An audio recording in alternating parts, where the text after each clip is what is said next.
change. Everywhere I go, I keep saying the same old thing, and I can't take it no more.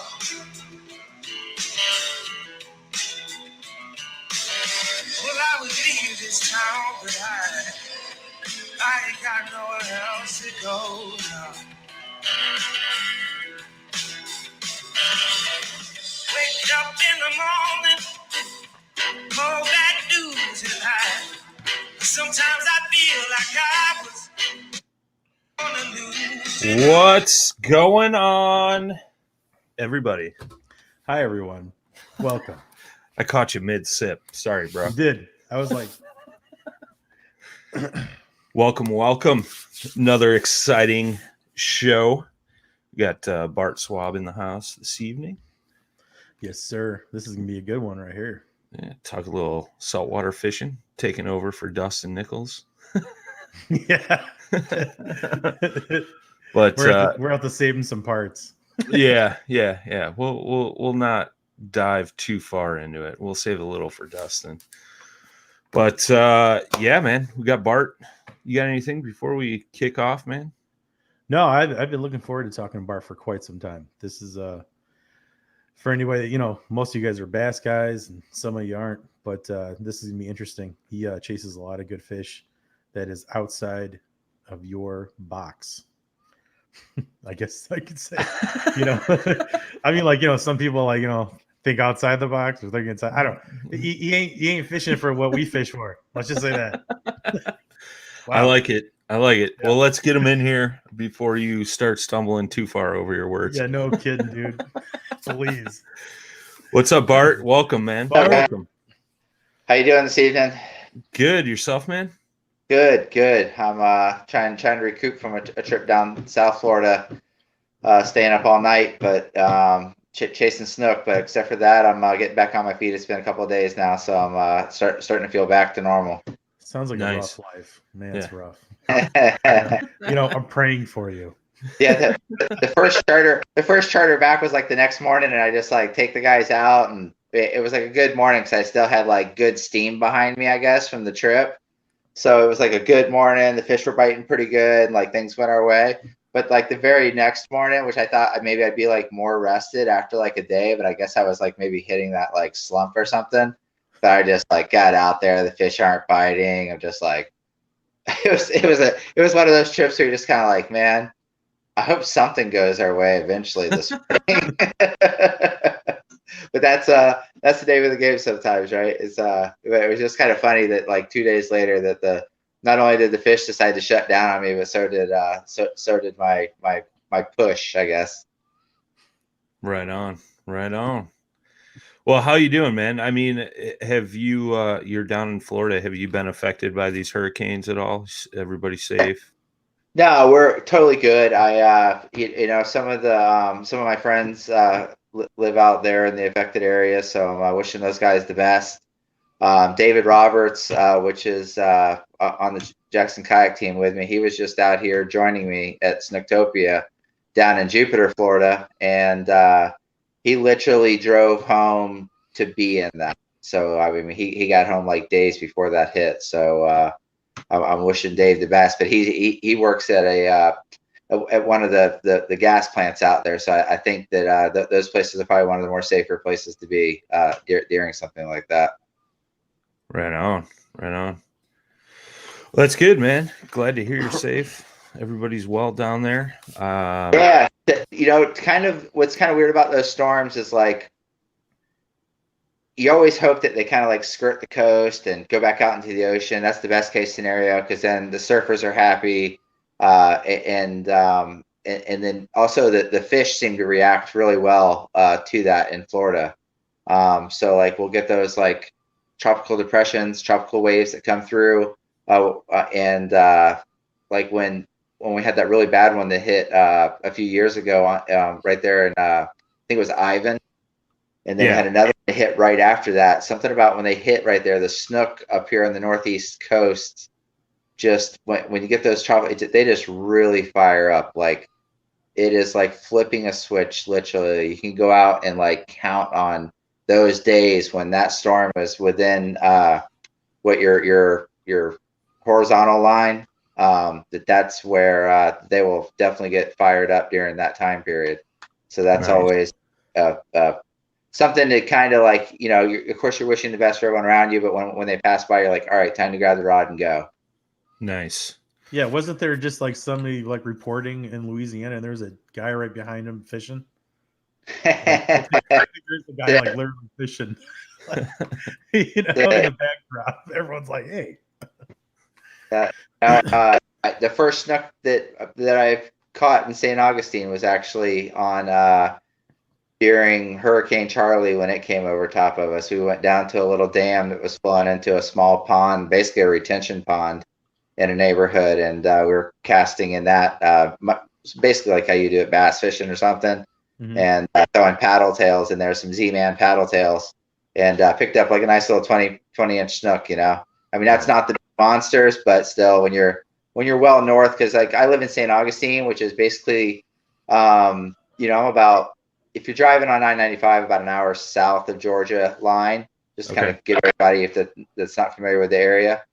So I'm like northeast Florida, even though I'm not like, once you get north of the St. Johns River, things change a little bit in the estuary system, which make it less snook habitat. Really in the St. Augustine area too, it kind of starts to change. But just to our south, Palm Coast, basically from there going south, you're going to have these like little secluded pockets that'll have like good quantities of good snook during this time of year. So it kind of opens up, which is not really, that's not like my bread and butter fish for like my trips and fishing around here. Redfish, spotted sea trout, the flounder, black drum. I mean, those are kind of like our go-tos around here. Not counting the other kind of non-desirables, or catch and release, Jack Crevalle, stuff like that. But not talking about offshore or anything. But it's nice to have those snook kind of, as long as we don't have a harsh winter. Back in 2010, we had a really bad winter, and it actually knocked them all the way back down into like what you kind of consider like their natural habitat down in South Florida, Fort Pierce going south, and even knocked their population back to where they had they closed the season on them, I think, for 4 years in Florida.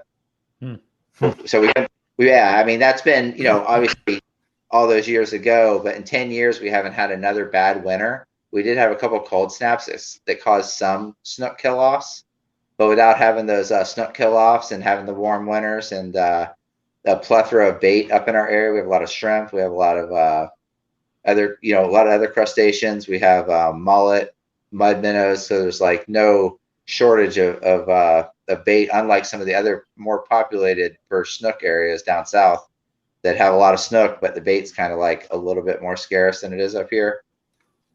Interesting. So it's nice to have those guys. It's always sad when you have that hard winter though, because it's going to be 3 or 4 years before you start to see them again. Ooh.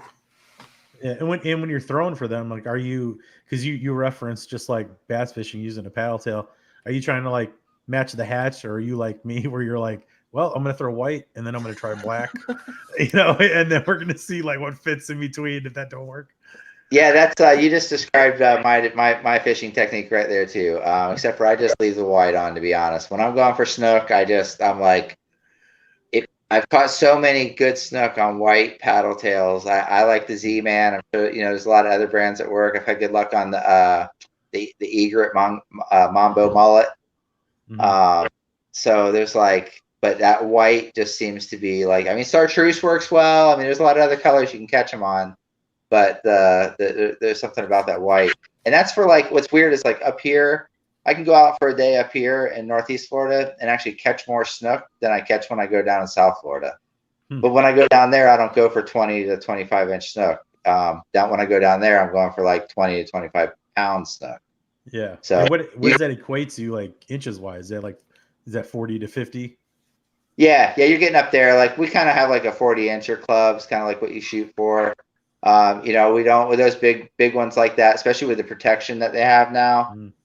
You're catching a lot of fish that are like old fish. So in just like any saltwater fish, they're kind of delicate. They're not, unlike a redfish, which is I would consider redfish kind of hard in comparison to like a spotted sea trout, which is very delicate at times, and Sure.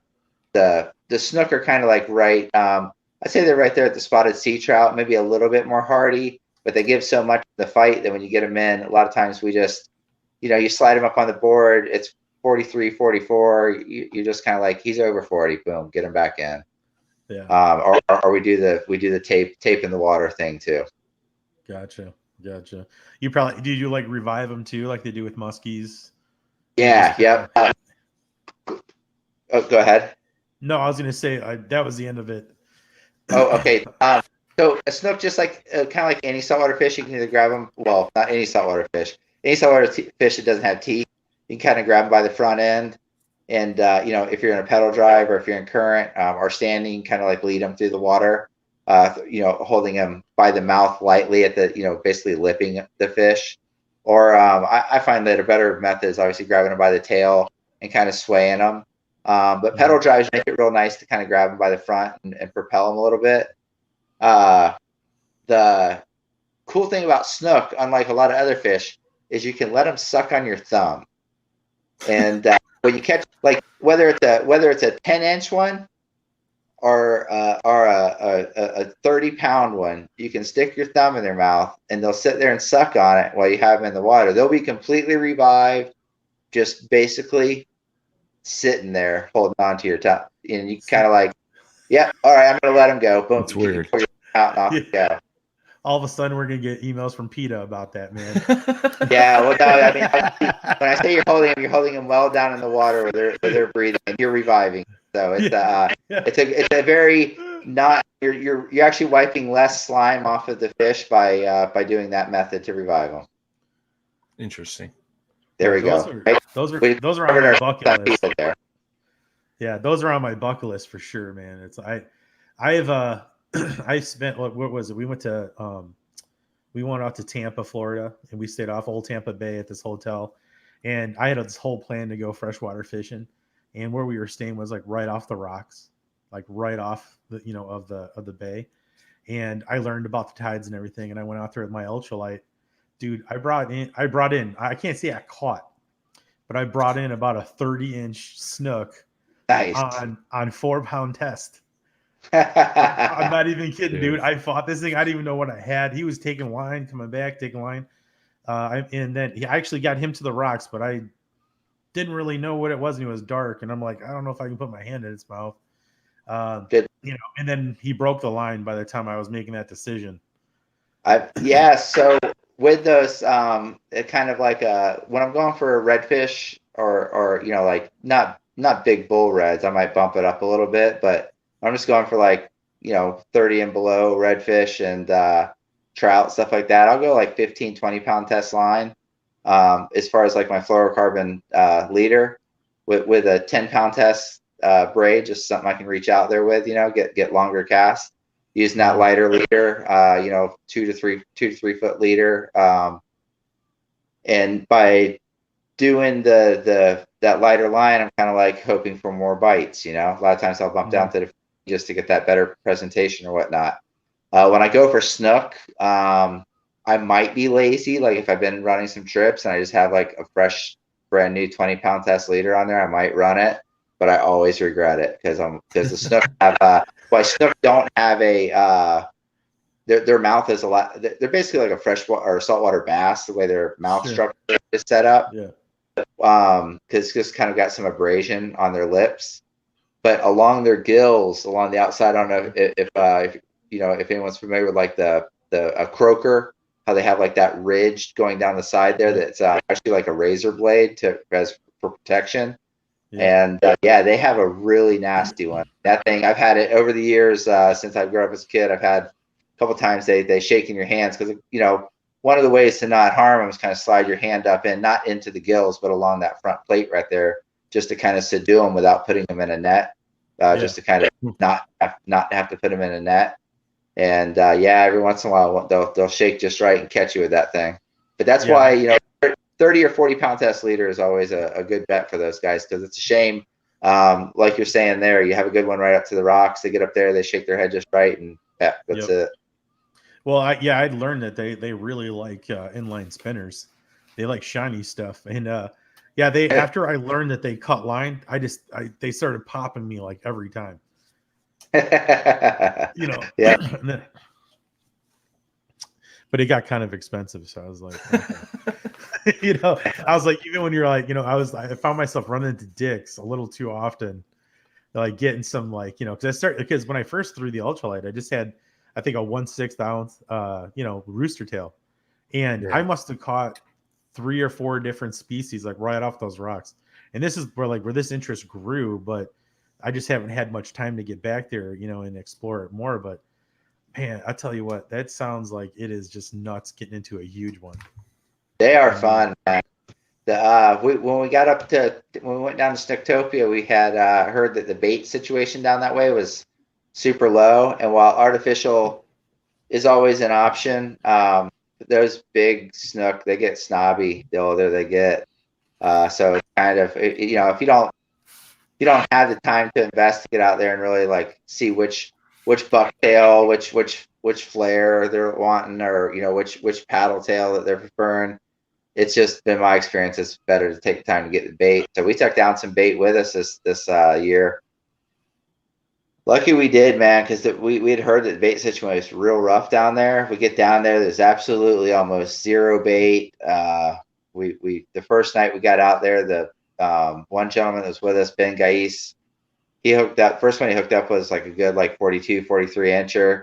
Goes over, like has him up in the mangroves in the dark. He's just like, I get over there to him and he's just like trying to pull it out of the mangrove. I'm like, dude, you got to go in there and get it. So he like jumps out of his kayak in the dark, like up in the bushes, trying to get it out. It was pretty exciting way to start off that's a good way to start off the trip. Nope.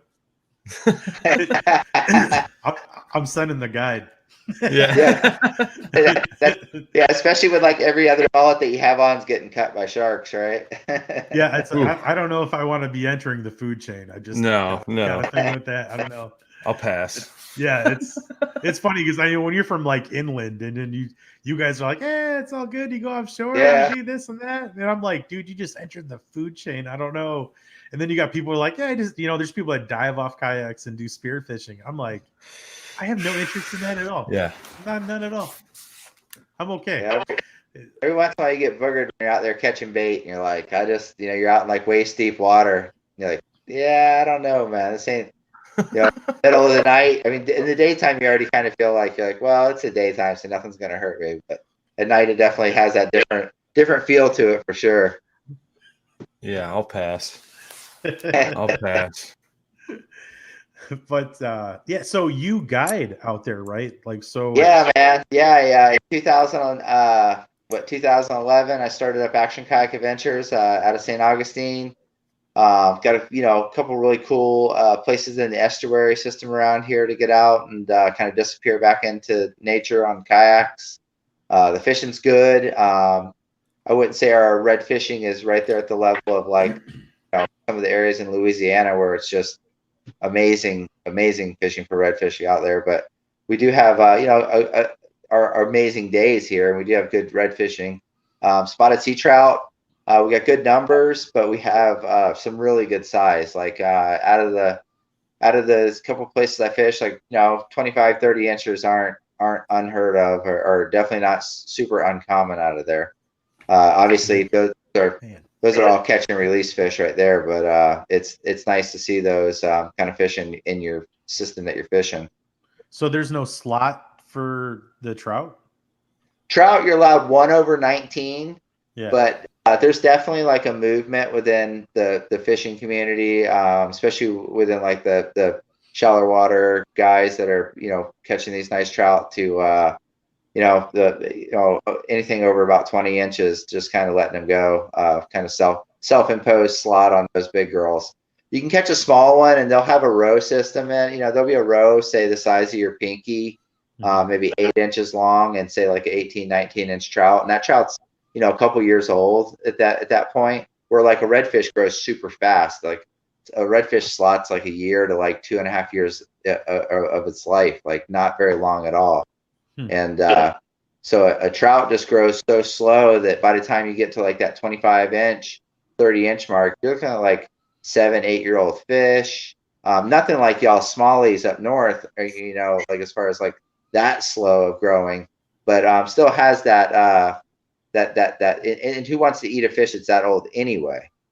But they're also known to have like, stuff I use with my clients. I'm like, oh, you don't want to keep that fish anyway, because they're also known to have a lot of worms, which is true, but you can always cut, if I was hungry, I would take one home if I needed it. Right. But extra protein, right? yeah, that's it. I mean, but but when you take out, on the few, because those big girls like that, especially during the summer, they'll give it their all.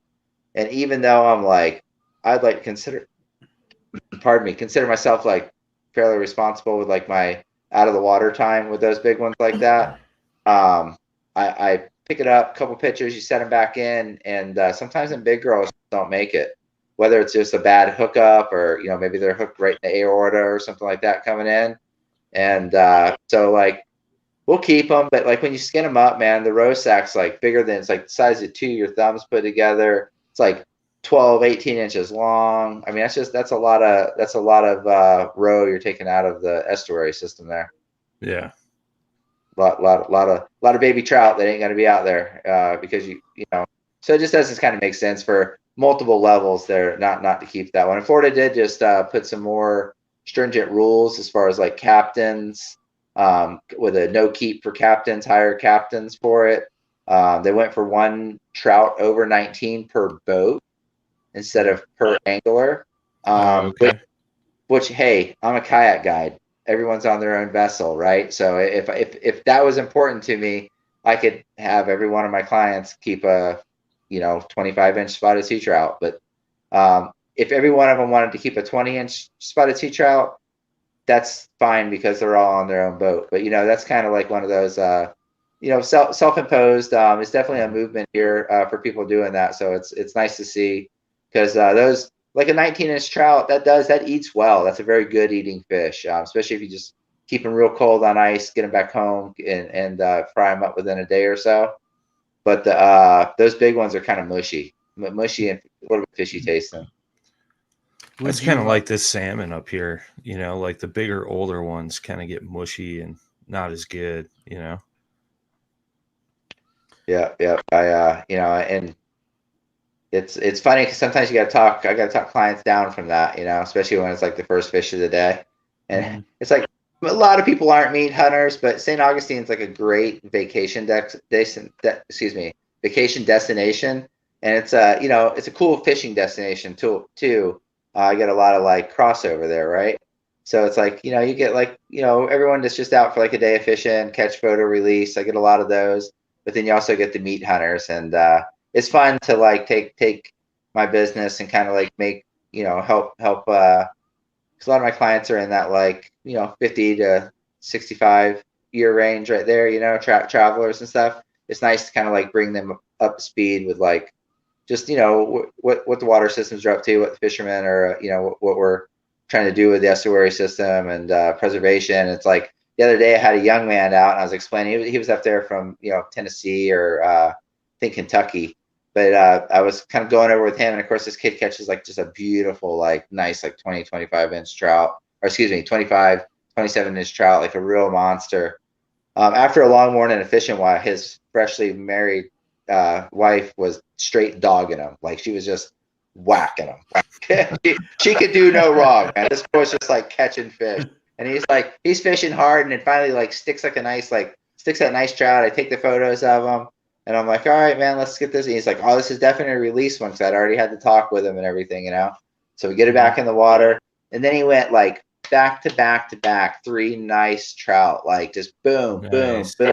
And I'm like, that's why we let those go right there. That's it. That's, like that way you have those good numbers of the good eaters. It's nice. It's always good to have that instant confirmation with people to kind of put the 2 and 2 together. Yeah.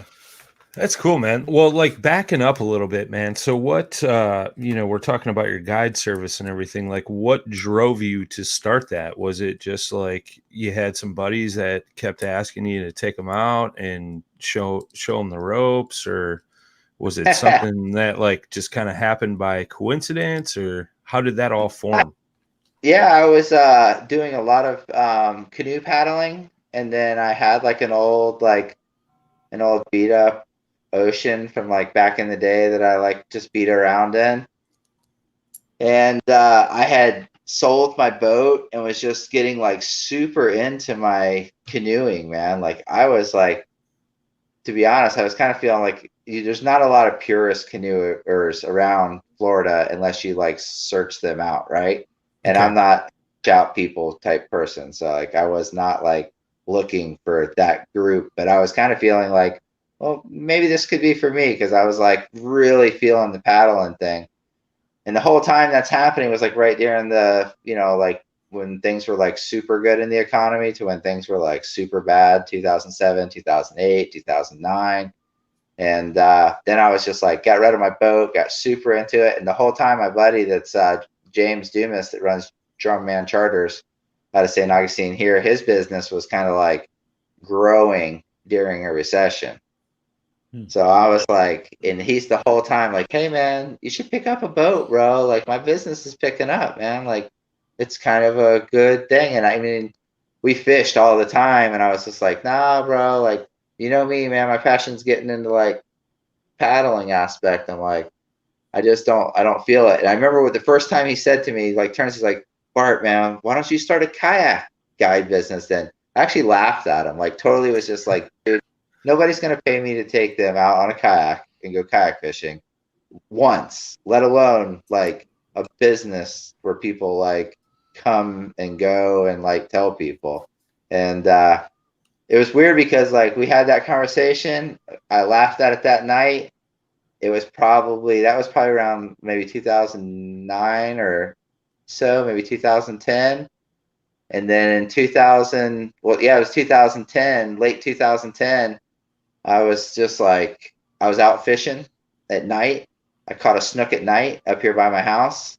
And I don't know why, but the clarity came through, man. It was like, I'm going to do this as a business. And not only did I see it, but I seen the platform. I seen how I'd run it. I seen where I would go with it. And like, I just came home from that trip with like a fire underneath my ass. And by 2011, I like did all my like legal stuff to be running. I did all my crossed my T's, dotted my I's, and like launched my website. And then sat there by it like, all right, who's gonna? When's the first guy to gotta show up? You know what I mean? Like just like so stoked that I like so stoked and nervous because I literally went and bought everything retail.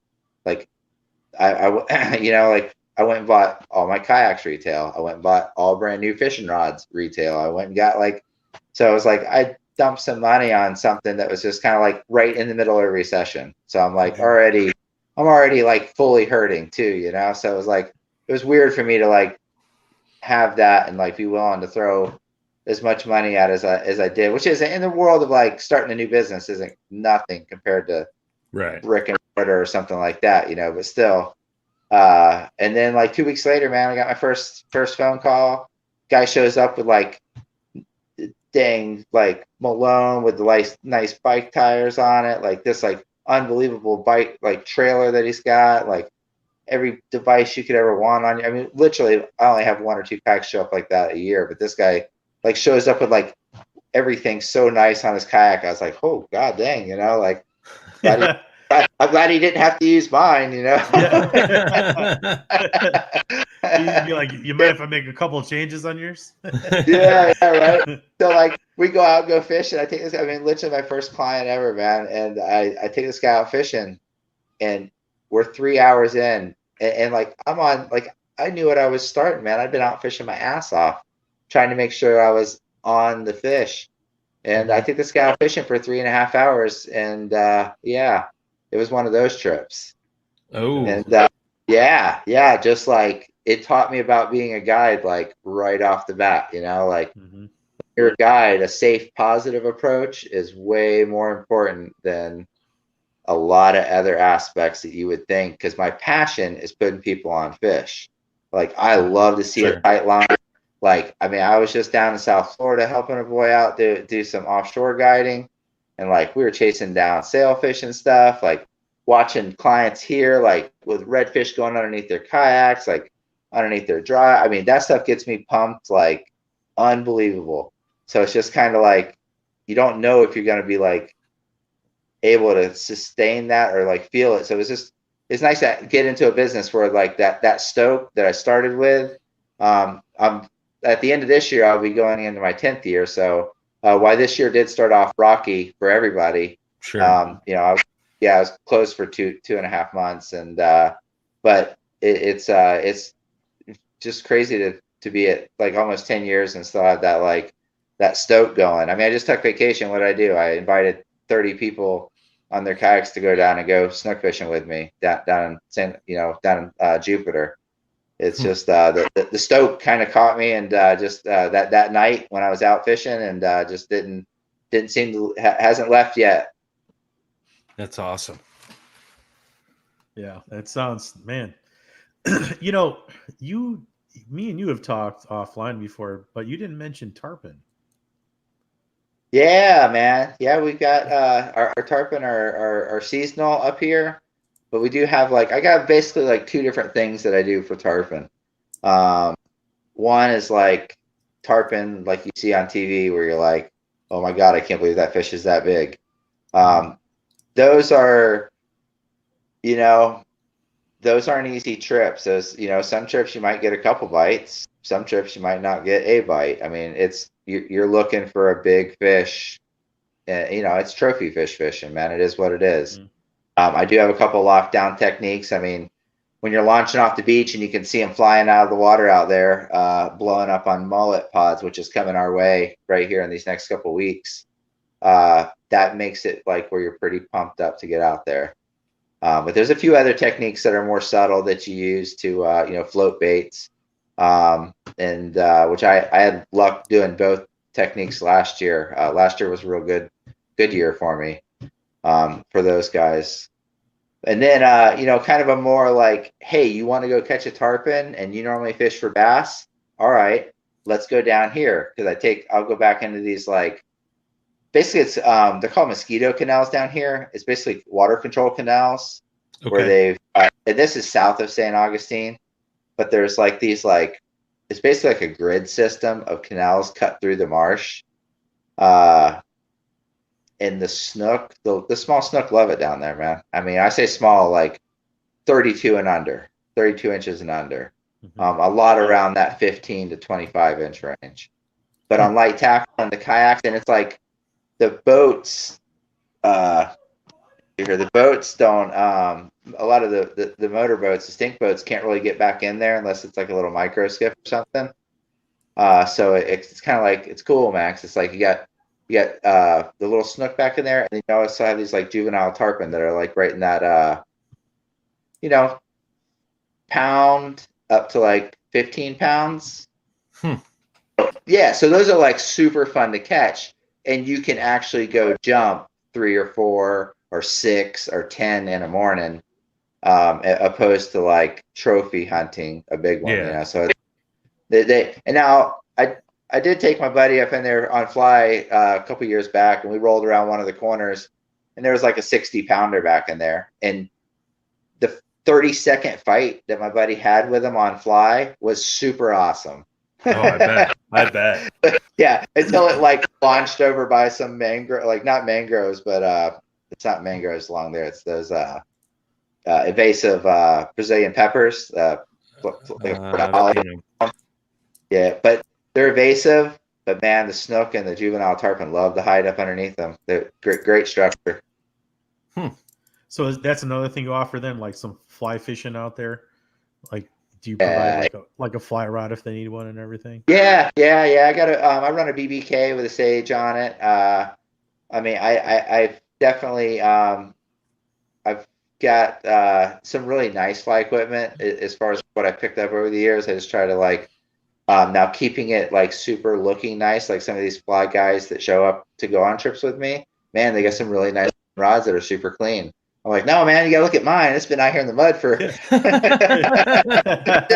last 3 years. Man. You ever use that rod? What's that, brand new? I know. Yeah. So they get out on their fly. I love the flies. Yeah, we could use your flies, man. Like you like obviously did all your research. Like you ordered offline every single fly for this area. I mean, all my flies are like ABC, you know, and here you got all these like pristine, like still in the package. Sure, let's throw that Clouser on. Let's do this. That's great. But yeah, the actually surprisingly, man, the juvie tarpon. If you're like, I can do artificial, fly, or bait. Those are the three things I'm good at. I would be like definitely fly, even over bait. To be honest with you, even though bait's easier because it's really tight areas, so you got to kind of slide it down through there. But to be honest, like what's kind of funny about that is like my saltwater fishing guys that are like good at double hauling. Sometimes it gives them a little bit of a hassle. But the guys who are like from up there up north that do a lot of roll casting, Yeah. oh man, those guys are they're kind of a pain to have out on the open flats because you feel bad for them. You're like, man, you're really good at roll casting, but I need you to land another 30 feet out. Oh yeah, yeah. I need another 30 feet out of you, bro. But the up in that tight area, man, those guys really kick butt on those tarpon because they're able to like roll cast down through there. I'm a little jealous of that roll cast. I haven't perfected that yet. Yeah, it takes a little work, man. But once you get it dialed in, it's like riding a bike.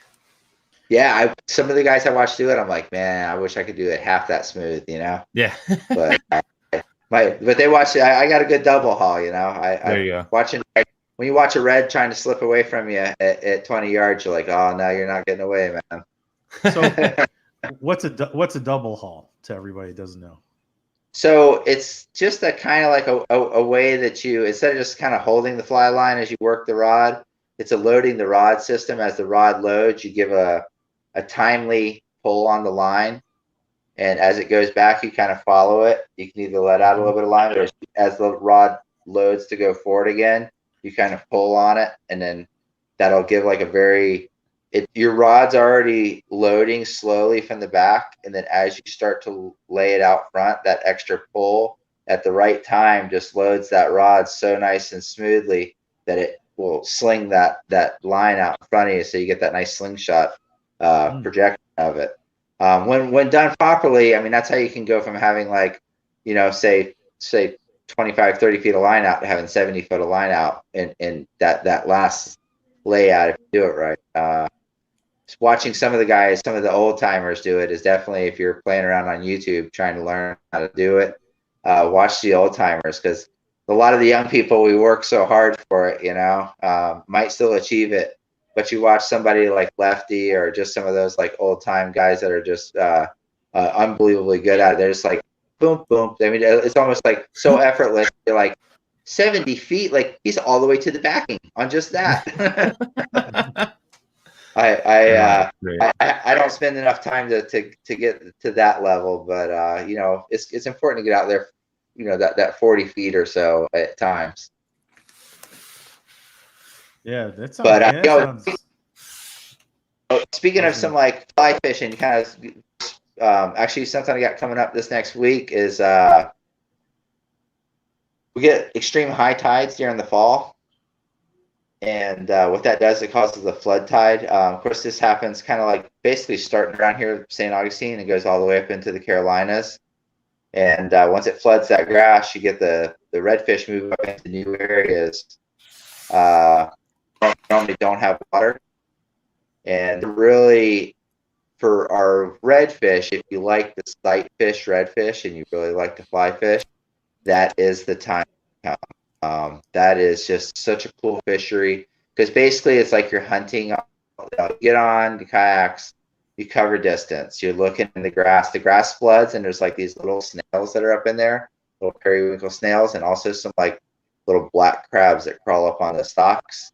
And you'll actually see sometimes you'll see the red bump the stalks to knock the crab down, or the crabs will be right on the water line, and you'll hear like what we call slurping. You hear just like a sound of them just barely, not really a strike, but just sucking the crab off the stalk of the Spartina grass. And then of course tailing redfish, which is what everyone like really wants to see, you know, I mean, which is totally understandable because that gets you pumped up when you see their big tail just flopping out there in the grass. So when they're doing that, you can sneak up. I kid you not, like you could almost go up with a cane pole and catch them as long as you're like somewhat sly with your walking. Don't cavitate, just kind of sneak up on them. But notice how I said walking. For some reason, I seem to have my best luck in the kayaks. I mean, there are times when I'm running gunning, but I find it best to run and gun with the kayak. And since the tide's so high and the fish are kind of like up in that harder ground that doesn't normally get water on it, you can just get out and kind of like walk along hard ground up to the fish, which is just more, it's more sneaky that way. And it's, you know, it's easier to stand there at times than it is to maneuver that kayak, especially for clients. I mean, but I even find for myself that it's way easier. That's cool. I like that. It's different. Sounds cool. Yeah, it is. It's something like instead of just like fishing like where you're just like casting for hopefully a fish to bite, it's kind of fun to go out and hunt them down. Especially on the days like when you come around the corner and you're just like, oh crap, I finally bumped into like the school I'm looking for today. You know, you come around the corner, you see like 6 or 8 tails, and while you're out chasing those fish, you look over and you see a black drum tail or a sheep's head tail or something. Those days right there where it all just starts falling apart. You never know which. You could be on one flat one day, and then like the very next day they're over 4 flats or not in your creek at all, or there's only 5 in there instead of 15, or you know, it's just like that's where kayaking's so nice because you're like, all right, they're not here, let's go, start covering distance. So a lot of guys. Oh, go ahead. I was going to ask. So for like the redfish, do like sized fish school together, or will you get like a whole assortment of like different size redfish in one big pod? You know, man, so as far as like that aspect up in the grass, that's usually like your slot size redfish, 18 to 27. Okay. You will catch it oversized every great once in a while. Not super often doing that. In our area, to get like those bigger ones, we do pick them up like periodically at other locations, but to get those bigger ones, it's usually like at the like at the inlets or like close to the inlets on those deep drops. Unfortunately, we don't get a whole lot of those guys like up on the flats Gotcha. or up in our estuary system, our creeks and stuff. Those are usually just like slot size fish. Okay, cool. Hey, so you had touched on Snooktopia. Like, what is that? It's so historically it wasn't called Snooktopia. It was called me and 1 or 2 of my friends. I moved away from there. Let's see, in 1998, I moved away from Loxahatchee, which is where I grew up down there. I had spent a short time out in California, and then when I came back, I wanted to live somewhere just a little bit more mellow than LA or South Florida. So that's how we kind of ended up here in St. Augustine. A little bit more nature, a little bit more laid back. And but pretty much every year since I've been gone, except for the years out in California, I would make a pilgrimage down there, basically a boys' weekend of like hardcore snook fishing. Not just like, hey, let's go fish and then go sit up and have a drink at the bar or something like that. I'm talking about like we drive down, we fish till we can't, a lot of times watch the sun come up, go back, sleep for a few hours. I've done it on boats. We've done it on camping.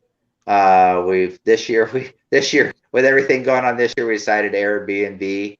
But so 4 years ago, a buddy of mine, David Hernandez, and I, David owns a local kayak shop up here, St. Augustine Paddle Sports.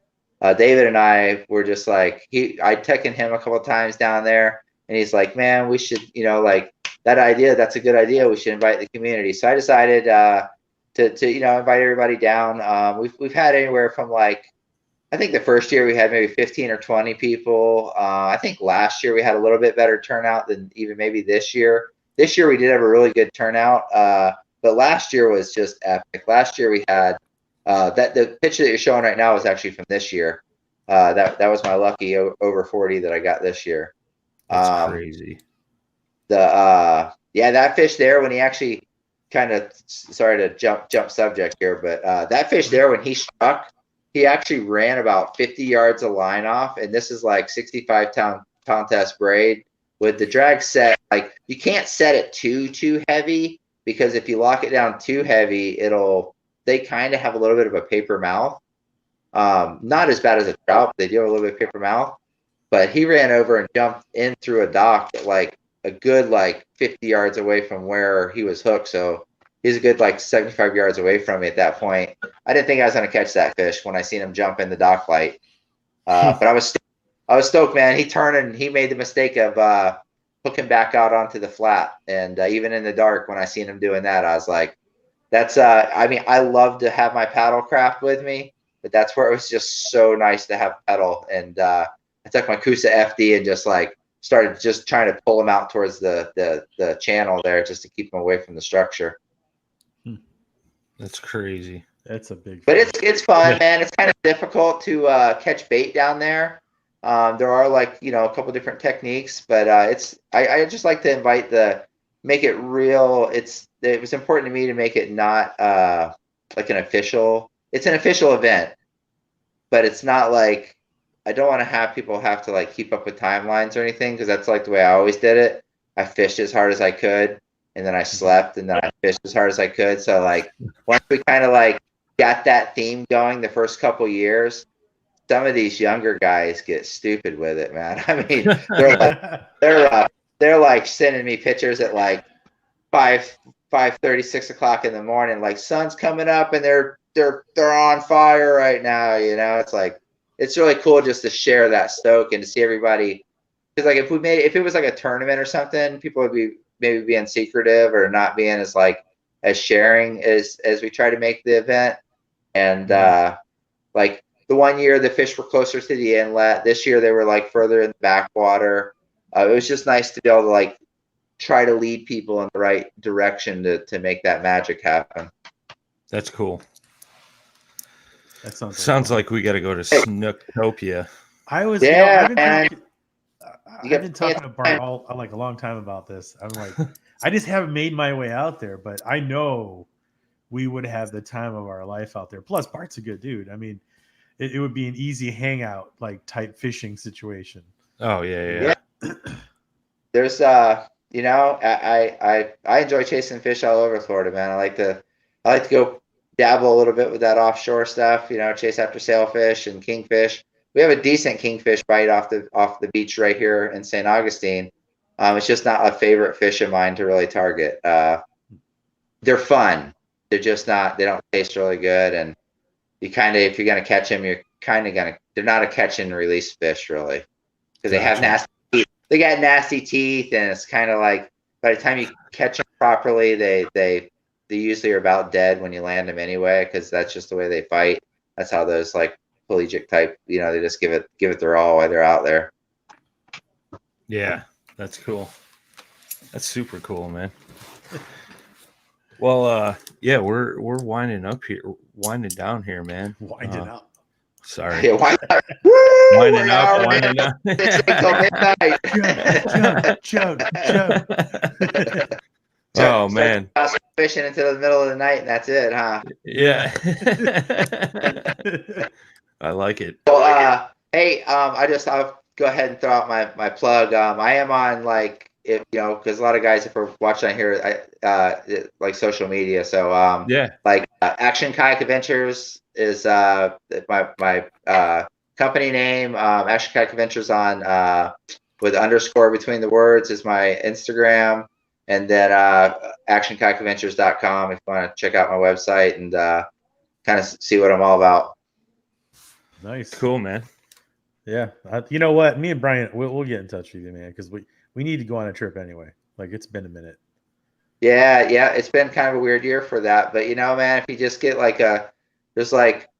totally good, safe way to travel and come down and get your fishing on, man. If you can just kind of, summertime if you're going for big fish. Like fall is when the tarpon come through. So if you had time to still make it down, there still is the tarpon runs just about to happen. Like the big ones? Yeah, like the big ones. And the little ones are thick right now too. So it's kind of like it's the best of both. I had Michael Everett from the Jackson Kayak team. He came down last year, and I took him out the first day and I put him on tarpon, and but it was like fun tarpon. And he says, he's like, "Thanks, man. That was a lot of fun. Now let's go tarpon fishing." So we spent the next 2 nights and days just like about killing ourselves trying to get that boy a tarpon. And then finally on the last day on a weird tide and not seeing any tarpon whatsoever, he caught a tarpon, like a nice like 60-pounder. So I was just like, it wasn't one of the huge ones, but for somebody to come out from Tennessee and like set after, and like he knew the game, like he took 3 days to like, he knew what it would take to make it happen. And that's I'd always like to think I could put somebody on it the first hour of each morning we go, but that's the nature of I did put him on a tarpon the first hour the first morning, but it was like a fun fish to catch on 10-pound test, but not the tarpon he drove to Florida for. Yeah, that's what it's like too. Like with sturgeon, is you got to chase, and you got long days, and it's more like the tournament thing. Where you're up at like 3 or 4 in the morning, you drive like 2 hours, you get all set up, you drop in, you do a drift for like a good 6 or 8, and then you drive back home, and it's so. Man. 4 or 5 days of that will beat you up, man. Dude, it's so draining. I'm like, man, that sounds like fun. Yeah, it is, because you catch like giant, you catch giant rainbow trout, for bait. Like me and Brian would be like up here, we would be like, oh my God, these are like trophies. Dude, like when I was up there with Steve Carroll, he chopped like a trophy up like right in front of me before I could even get a picture with it. He was like, "Oh, cool bait," and he just started chopping it up. I'm like, "That's great. That's the biggest trout I've ever caught." So cut that up. That's cool. Thanks, buddy. And he was like, "Oh, I didn't know." I'm like, "Yeah, well, you guys are spoiled over here, apparently." Yeah, right. Catching an 18-inch trout is like not a big deal. Yeah. That's funny. Out west, like a baby. I think the weirdest bait I ever used. When we got down to Panama, they had us stop by Lake Gatun and had us using peacock bass for snook. We didn't catch any on it, but that was a weird bait to use, man. Like you catch them here in Florida, it's like that's a sought after fish, Right. We show up there and they're like, "Your bait." Like, that's weird, man. It's like people are fishing for these. Here we are using them for bait. Yeah, here we are using them. But then kind of gave me the idea. I was like, dang, man. But then I got looking at Florida regs, and you can't use them for bait here in Florida, so it scratched that plan. That's crazy how things cross over, like across the world. Like look at Europe, they like actively chase after carp, whereas most fishermen in the States are like, carp, like I don't want to catch that. It's the same thing. It's weird. It's weird, but it's cool. I like it. I hate carp because they never take my fly. I gotta talk. So I gotta give you some like. I don't think I've dropped down low enough in my leader or got the right fly yet, because I am like, that is one of those stubborn. And I haven't spent that much time on it. I haven't at hardcore, but I have spent enough time to get really freaking frustrated. Yeah, I've never caught one on a fly rod, but I've heard it's super exciting and interesting for sure. Like it's just something different. Like a lot of the fly fishermen have like really, I think since like that 2010, 2011, like the fly fishing for carp is like certainly picked up. It's a thing now, which is cool. Yeah, it's definitely becoming a game fish up here. We got a couple people that fish for them. Yeah, that's cool. That's good. Yeah, there's some giant ones. We got to get here in Florida. We got to get people going for hardhead catfish. Yeah, that's if we could get people to turn those into something cool, that'd be awesome. Those things are God dang those fish. I tell I tell every client, I'm like, you catch one of those, that deducts 1 point. If you catch a stingray, that's 2 points. So, like I'm like, you think you're in the lead right now, but you're going backwards, buddy. That's hilarious. That's hilarious, man. Well, any final thoughts, shout outs? You want to thank anybody, my friend, before we wrap this up here? Nah, I guess since we're on a kayak podcast, I'd like to just, Jackson Kayak, Warner Paddles, Yak Tack, NRS, Florida Fishing Products, yeah, all those guys there, and probably someone I've forgotten here, but those names right there have been a huge part of helping me have fun and keeping my business rolling. And that's putting clients in comfortable boats, and good protective wear and good fishing equipment is important. So to all those companies, it's greatly appreciated the help, because it's made me be able to put together. Not buying retail has also been very nice. Getting on with those guys. That first year, man, woo, that was a rough buy. So those guys have helped me take some of that sting out of it, and along the way have helped me build my business. So it's nice to see clients sit in comfortable seats nowadays. A lot of stuff's changed in the last 9 years, so it's really cool to see the the company's innovative and making stuff better for people to sit out there, which is us, the guys who play, you and I, and be able to pit people that didn't even know that kayaks had metal frame seating in them yet. Like a lot of people out there don't even realize that kayaks aren't that kayak that they rented in Cancun, that their butt was wet, Sure. and their butt was sore, their leg, they fell out 4 times. And like, so a lot of people just, a huge part of our, it has changed in the last 9 years, but a huge part of our people who are going on trips that are trying out kayaking for the first time, they still see it in that old way. So it's a lot of fun to show them. And power pole, yeah, man, gotta love them power poles, bro. Those things right there are so nice for clients, man. It's so nice to see a client like hit that button and just bam, you're like, they're not gonna be blowing over the fish. Hell yes. Yeah. Nothing worse than watching the wind just blow them into the fish while they're trying to put the stakeout pole down or something, Yeah.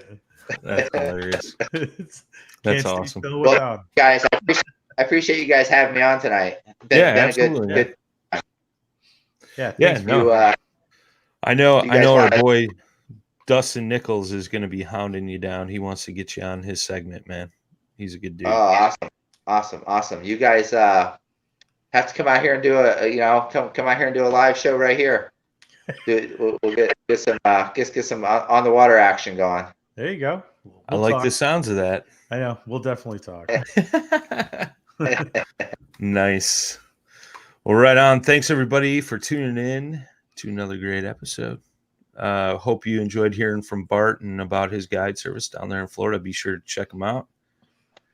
Until next time, tight lines, smooth paddling.